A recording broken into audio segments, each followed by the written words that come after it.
Liberate the minds of men, and ultimately, you will liberate the bodies of men. This quote is just one of many posited by our first national hero, Marcus Mosiah Garvey. He has led the way for Black liberation and pride for our people. And in today's magazine, we lead the way in honoring him on this, the 129th anniversary of his birth.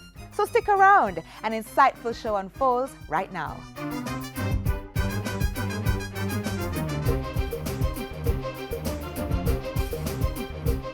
We have championed e-learning in Jamaica, provided state-of-the-art technology in over 200 educational institutions, developed materials for CSEC, piloted the Tablets in Schools project in 38 schools, including infant and primary, and trained thousands of teachers in technology integration. We are e-Learning Jamaica Company Limited, ELJAM, an agency of the Ministry of Science, Energy and Technology. Visit our website, www.elearnja.org.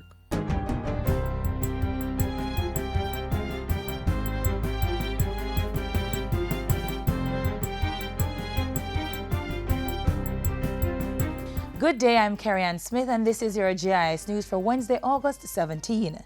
The Economic Growth Council, EGC, says it has designed a plan of action to reach the target of 5% growth in 4 years for Jamaica. This was revealed earlier today by Council Chairman Michael Lee Chin, who says the plan follows productive meetings with over 50 stakeholders from government, opposition, private sector, multilaterals, and international partners. He gave the update at the EGC's quarterly press briefing held at the office of the Prime Minister this morning. The table is set. We just need to have everybody on board, and the table is set for that also after 50 meetings, and we just need to execute, and report and be transparent, and we will deliver 5 in 4.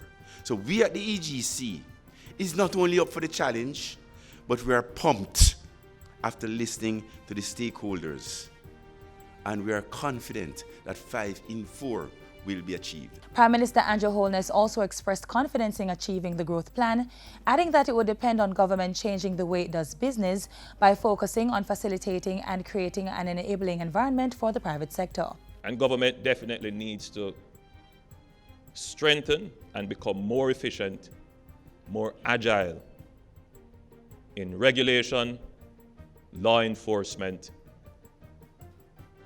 planning, and giving support in terms of enabling businesses.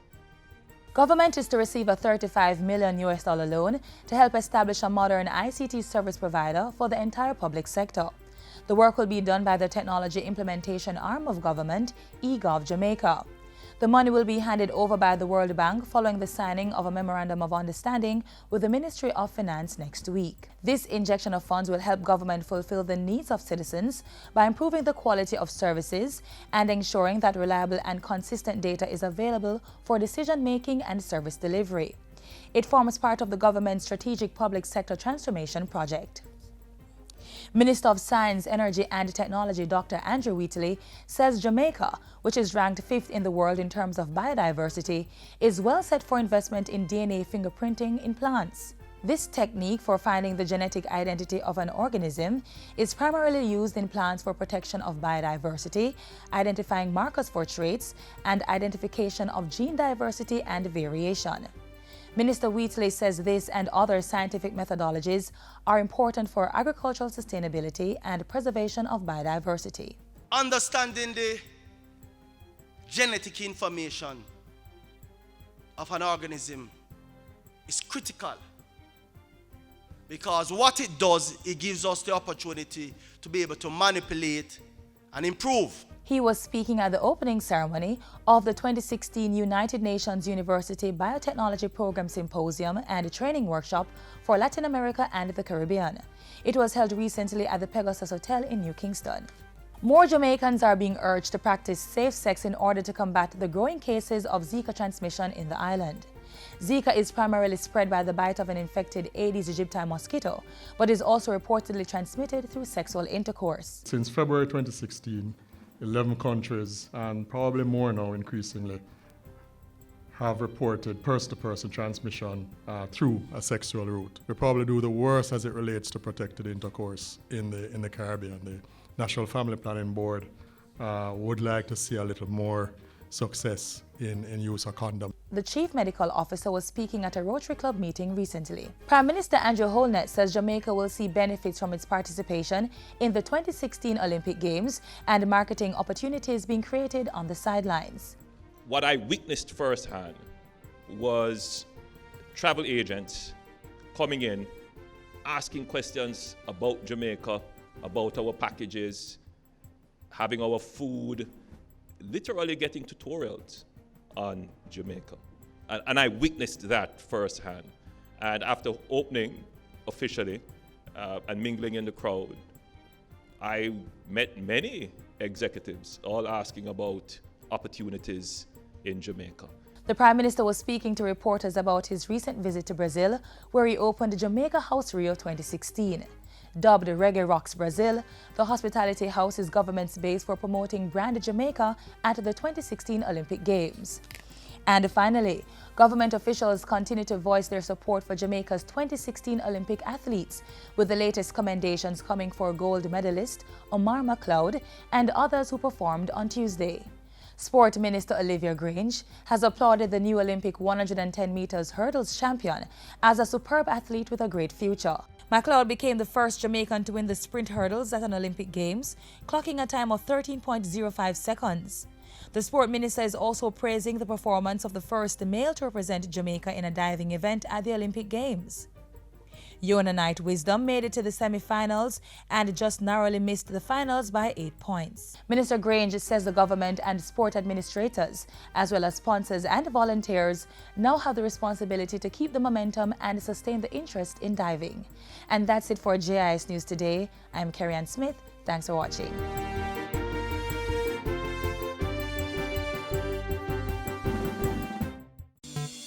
The Ministry of Education, Youth and Information is committed to ensuring that every Jamaican child has the best learning environment to thrive and needs your cooperation to make the education system work successfully. What are the school's voluntary contributions for? Co-curricular and sports activities and school development. What amount are parents to contribute? Your contributions are voluntary and the amount depends on the type of programs being offered by the school. If my child is being denied access to school, can I complain to the ministry? Yes. You can call or visit any of the Ministry of Education, Youth and Information's 6 regional offices or send an email to complaints@moey.gov.jm. What support is there for PATH students? PATH students are not expected to make contributions and are to be provided with 5 days free lunch as of this year. Parents and guardians, do continue to make your voluntary financial contributions to your children's school.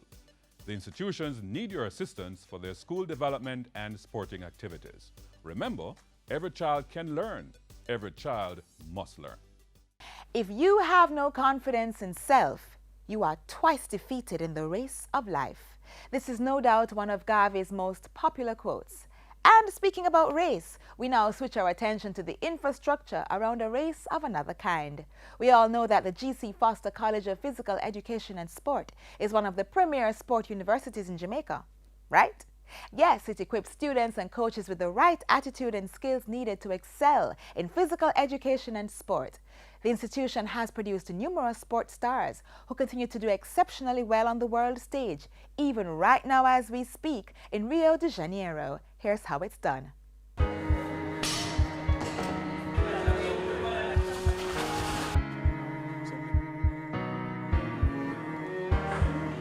Conditioning the body and mind. Contributing to holistic development. This can be your experience at the G.C. Foster College of Physical Education and Sport, the only institution of its kind in the English-speaking Caribbean.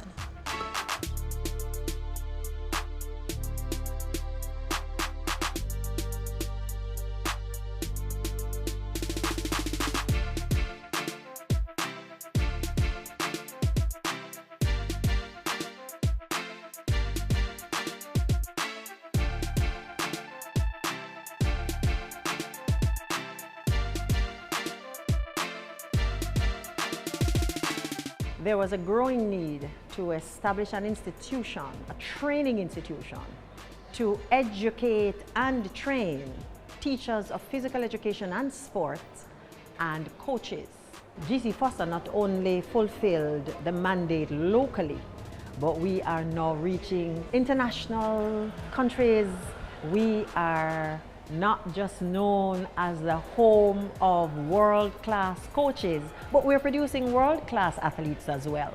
The institution uses state-of-the-art equipment, including a new 400 meters track donated by the Sport Development Foundation, and international comparable training techniques and technology to teach the importance of physical literacy and sport, opening doors for careers in multiple fields, from event management, massage therapy to fitness instruction. The institution offers various levels of education, from certificate to postgraduate.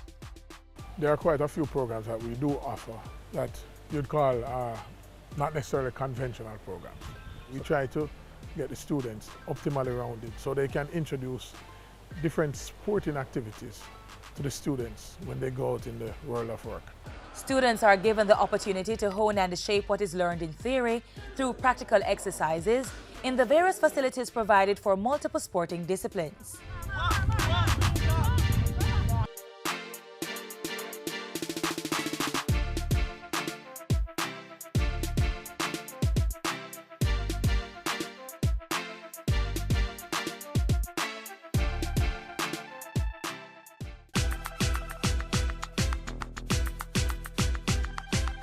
For the past 36 years, the GC Foster College of Physical Education and Sport, with its well-trained staff, has been providing Jamaica and the world with physical education and sports specialists.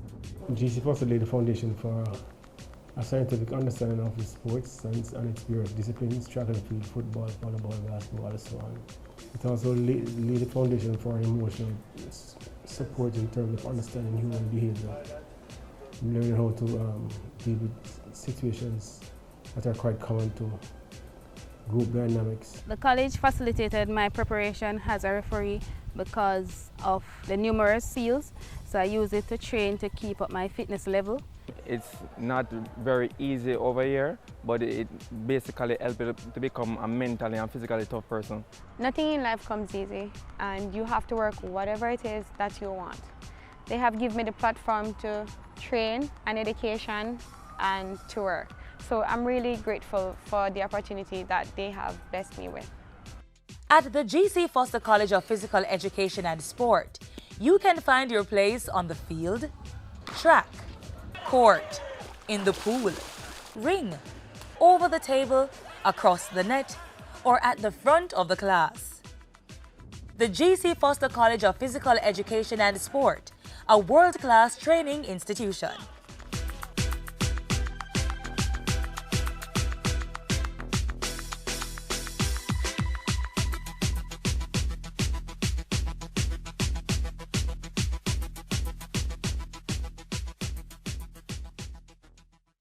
Let's celebrate Jamaica to the world. Fastest man in the world. First Jamaican woman to win gold in Olympic 100-meter sprint. An upcoming global superstar. Mouth-watering meals. And a vibrant set of people. We are Jamaicans. Let's get together and bring back the love. Another quote by Marcus Garvey is, "A people without the knowledge of their past history, origin, and culture is like a tree without roots." It reminds us of the importance of knowing about our heritage and ancestry. And what better way to honor the brilliant creator of this quote than to give you a brief history of the life he lived. A people without knowledge of their past history, origin, and culture is like a tree without roots. No one remember old Marcus Garvey. No one remember. A boy of humble beginnings, taking his first steps towards a life decorated and defined by the search for a proud black identity. The journey began on August 17, 1887, in a rural district nestled in the Garden parish of St. Anne, where the union of a mason and a domestic worker birthed a living legacy of black self-empowerment.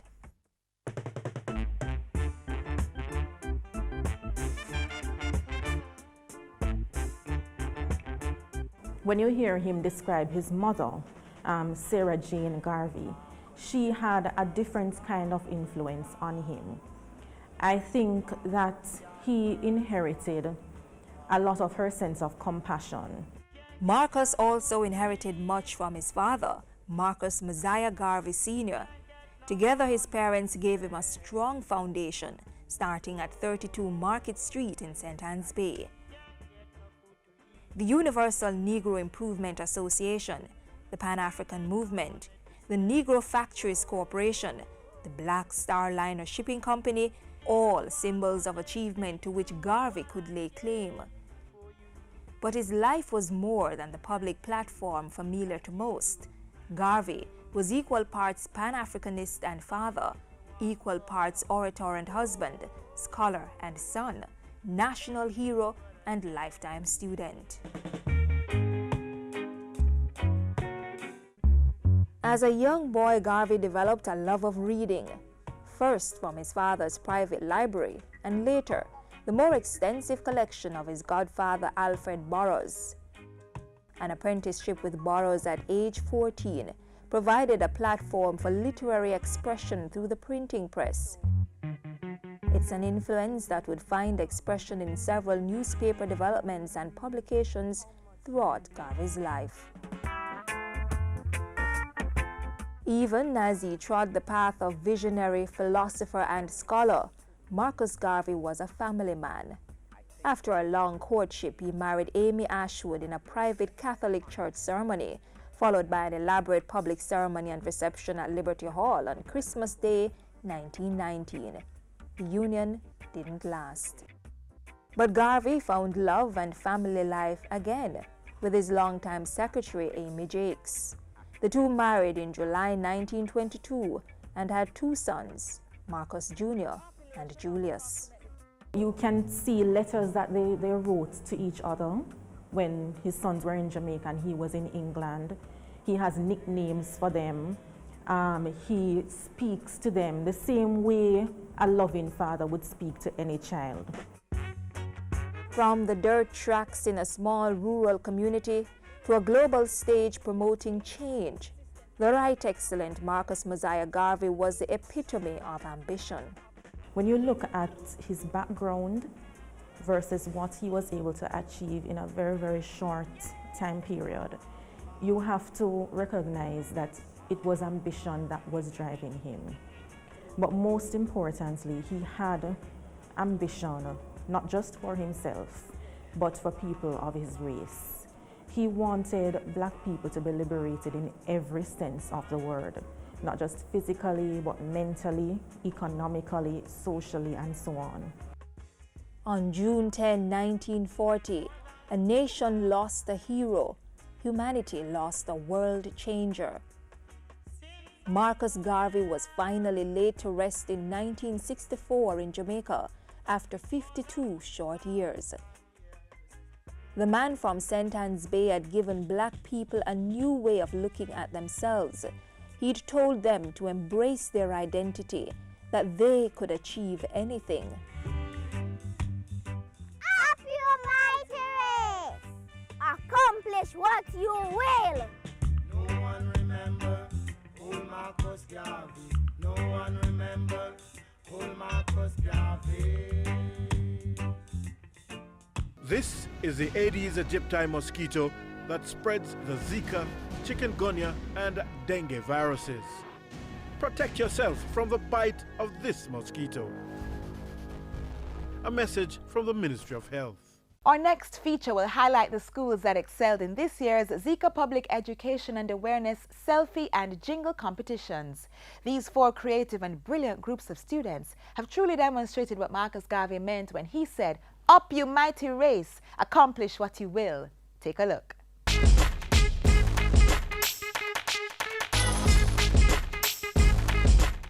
Zika, Zika, Zika alerts! Hello there! there, thanks for joining us for School Zone. In the zone today, we share with the winners of the recently held Ministry of Health, Public Education and Awareness Jingle and Selfie competition. Have a look. Zika, Zika, Zika alert. Prevent the mosquito breeding site. Zika, Zika, Zika alert. No matter mosquito bites here, we're gonna check inside and check outside and find every place where you could hide. You know, as part of our Zika public awareness campaign, schools of course are part of our population that we seek to reach. And so we were thinking of an engaging way, a way to engage the students and at the same time be very creative and fun. So, in today's show, we visit all the teams that excelled in the recently held competitions. First up, third place jingle creators, Ferncourt High School. Zika is a virus caused and spread by the Aedes aegypti mosquito, which can affect people, especially pregnant ladies. They actually went and did some research so that they knew how to put in preventative measures as well as just symptoms, among other things. So the hard work has paid off. Zika and me, hungry, Aedes aegypti falabakami. Zika and me, hungry, Aedes aegypti falabakami. The Jamaicans are banyati, atabo and a mosquito gi. When we know if a airborne disease, when it's a mosquito bite, you see, I don't talk, I want you see. Kick over pants, bore up the tins, dash for the water out of the old fridge. I eat ear fever, I eat ear rash, I eat ear pain in your back. If you know what I mean, no use up the app. Wear long clothes, no wear short. Zip me, zip, zip, zip, zip me. We also visited the Immaculate Conception Preparatory School, where we visited the girls who were placed second in the competition. Hello, good morning, everybody. Good morning. So, Rebecca, what are some of the things you learned from, creating this jingle? Well, I've learned how to prevent Zika, like covering the drums, and yeah. And also, I've learned that nothing is impossible because I didn't expect for us to come this far. I feel very proud of them. Don't get sick, don't get sick, don't get Zika.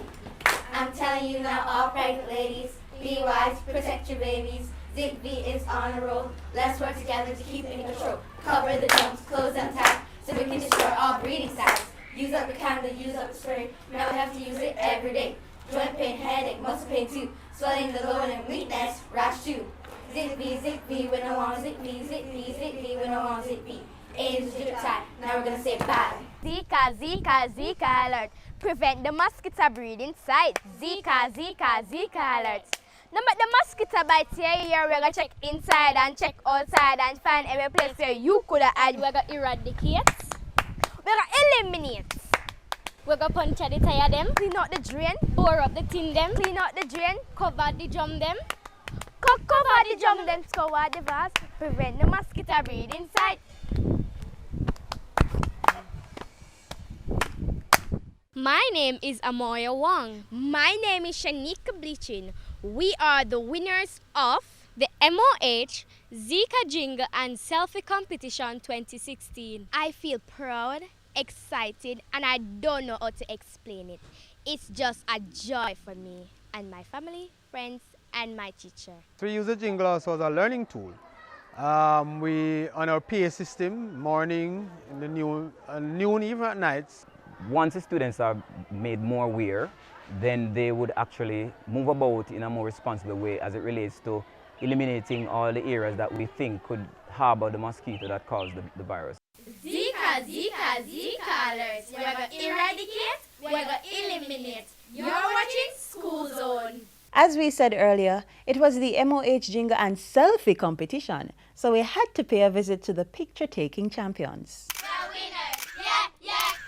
We decided to enter them in the competition because we want the public to know that we know how to destroy mosquito breeding site. We see that as a way as well to give our school some exposure. And the winning team leaves this message with us. You must clean up your environment because if you don't clean it up, it's going to hurt nobody else but you. So, talented and intelligent young people answered the call to boldly lead the way in increasing public awareness on the Zika virus. As we hear it, the Ministry of Health is looking at other avenues to keep the momentum going. Health and family life education curriculum is one such vehicle. In terms of phase 2, what we would be looking at is how we can continue to strengthen that curriculum. We are looking at some specific projects that we can possibly do and hoping to give it a competitive edge where we can give them some prizes. So we're right now ironing out some of those things. We're going to eradicate. We're going to eliminate. We're going to punch the tire them, clean out the drain, bore up the tin them, clean out the drain, cover the drum them, clean out the drain.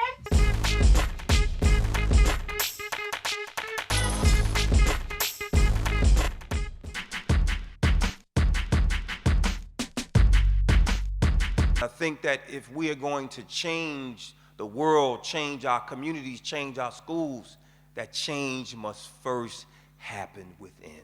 People are naturally resistant to change. And I think one of the first things I learned as a school principal almost 20 years ago is that when people were fighting against change, they weren't fighting me. They were fighting the natural transition to doing something different, to move out of something else you talked about, their comfort zone.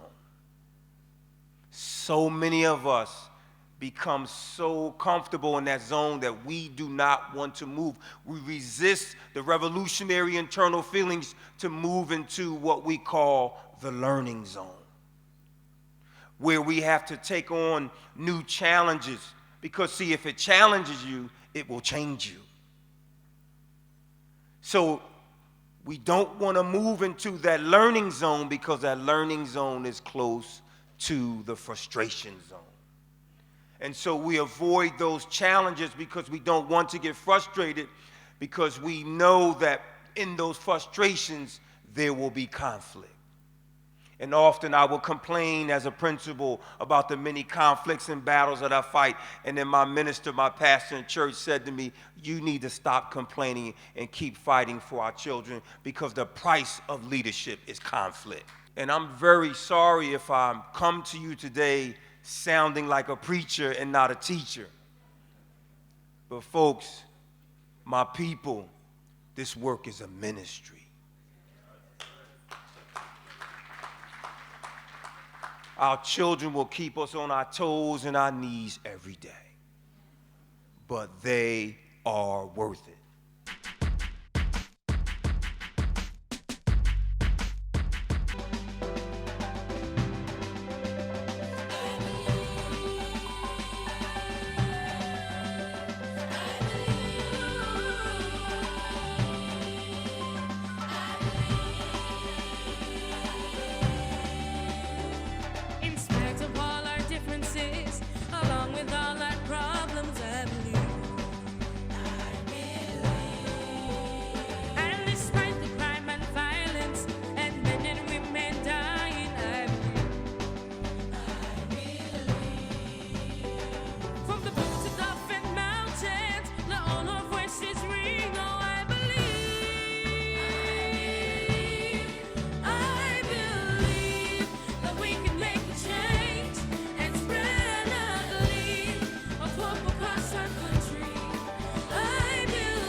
Unfortunately, this is where the magazine ends today, but another informative edition awaits you tomorrow.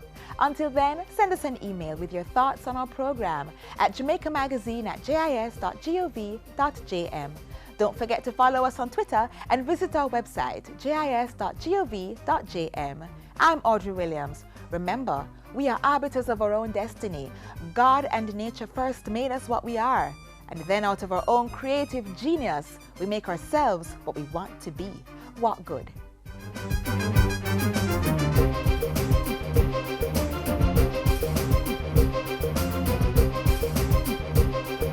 This This has been a production of the Jamaica Information Service, the voice of Jamaica.